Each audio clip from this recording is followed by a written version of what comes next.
Yang pertama, jamaah umroh yang tertunda keberangkatannya. Berdasarkan data yang ada pada Sistem Informasi Pengawasan Terpadu Umroh dan Haji Khusus atau Siskopatuh, sampai saat ini terdapat 59.757 jamaah umroh yang tertunda keberangkatannya karena pandemi COVID-19.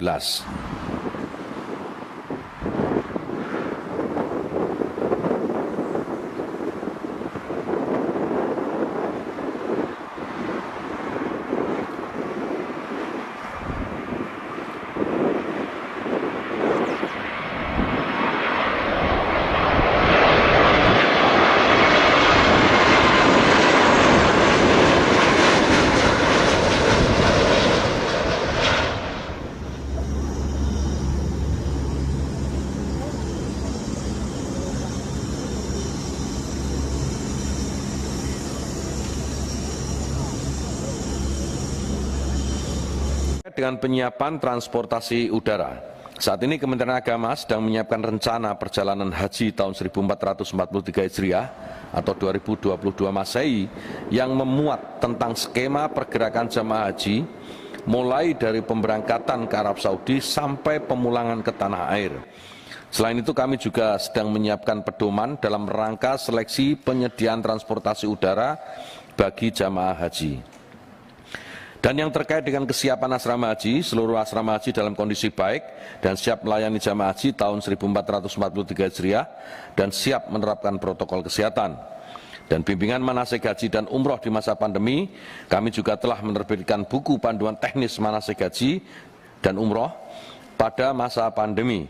Panduan ini berisi tuntunan manasik yang dipergunakan jamaah haji saat kondisi pandemi COVID-19, termasuk pula beberapa alternatif fikih terhadap beberapa praktek ibadah yang dilakukan penyesuaian sebagai akibat pembatasan ibadah yang diberlakukan pemerintah Arab Saudi tanpa mempengaruhi keabsahan ibadah haji dan umroh.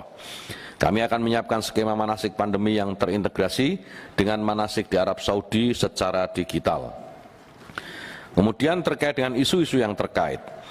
Yang pertama, jamaah umroh yang tertunda keberangkatannya. Berdasarkan data yang ada pada Sistem Informasi Pengawasan Terpadu Umroh dan Haji Khusus atau Siskopatuh, sampai saat ini terdapat 59.757 jamaah umroh yang tertunda keberangkatannya karena pandemi COVID-19. Dari jumlah ini terdapat 18.752 orang yang sudah memegang visa dan siap untuk diberangkatkan. Jamaah umroh yang tertunda keberangkatannya menjadi prioritas yang diberangkatkan pada tahap awal dibukanya penyelenggaraan umroh pada bulan Desember nanti. Kemudian skenario penyelenggaraan ibadah umroh.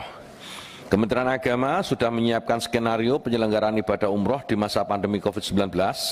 Skenario yang disusun bersama dengan KL terkait serta Asosiasi Penyelenggaraan Perjalanan Ibadah Umroh, meliputi skenario sebelum keberangkatan, ketika berada di Arab Saudi dan saat tiba di tanah air. Rincian dari skenario tersebut, yang pertama sebelum keberangkatan, jamaah haji melaksanakan screening kesehatan 1 kali 24 jam sebelum keberangkatan secara terpusat di asrama haji Pondok Gede. Hanya jamaah yang berusia 18 sampai 65 tahun sudah divaksinasi dosis lengkap dan memiliki hasil tes PCR negatif yang diberangkatkan umroh. Kemudian jemaah yang akan berangkat wajib dilaporkan kepada Kemenak untuk diproses visa dan dokumen keberangkatannya. Dan yang keempat, keberangkatan jemaah umroh menggunakan satu pesawat full diisi dengan jemaah umroh tanpa ada penumpang lain. Kemudian skenario saat di Arab Saudi, jemaah wajib karantina selama 3 hari, dimulai dari saat tiba di Arab Saudi. Selama masa karantina dilarang keluar dari kamar hotel.